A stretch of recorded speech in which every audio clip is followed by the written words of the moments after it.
Zero লাইনে দাঁড়ায় আছি, আপনাদের এখানে আসার দরকার নাই। আমি এনাফ বিএসএফকে সাইজ করার জন্য। বুঝতে পারছি? যখন আমার প্রয়োজন হবে তখন আমি বলবো ঠিক আছে আমাদের গ্রামবাসীকে নিয়ে আসো, নিয়ে আমরা সাইজ করি।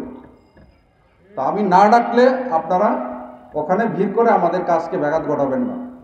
আমাদের হাতে অস্ত্র আছে, আমাদের ট্রেনিং আছে, সর্বশেষ হচ্ছে আমাদের মনোবল আছে, এবং আমাদের পিছনে 18 কোটি মানুষ আছে না?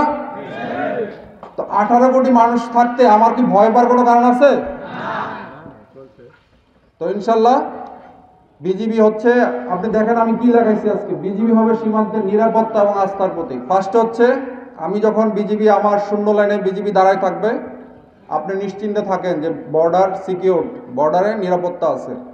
আর আস্থা হচ্ছে আমরা যে কোনো কাজে আপনি আমাকে আমার সাহায্য সহযোগিতা পাবেন, হোক সীমান্ত সম্পর্কিত, হোক অন্য যে কোনো সম্পর্কিত, বিজিবিকে আপনার পাশে পাবেন।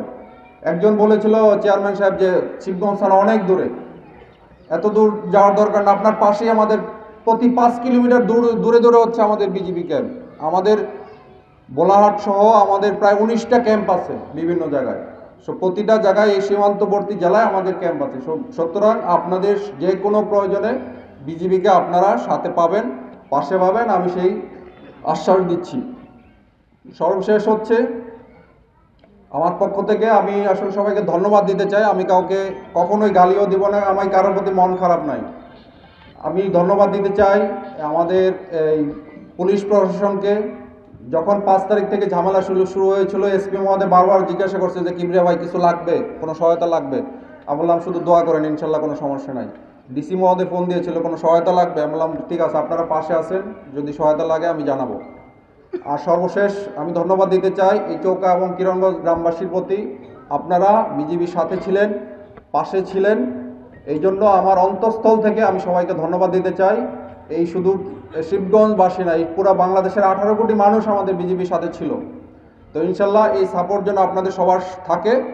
এবং সর্বশেষ রিকোয়েস্ট হচ্ছে, যেটা বললাম, আপনাদের এলাকায় আপনারা চিহ্নিত করেন কারা কারা এই কাজে, এই মাদক চোরাকারবারি করে, কারা বিভিন্ন ধরনের চোরাচালানের সাথে জড়িত, আমাকে খবর দেন।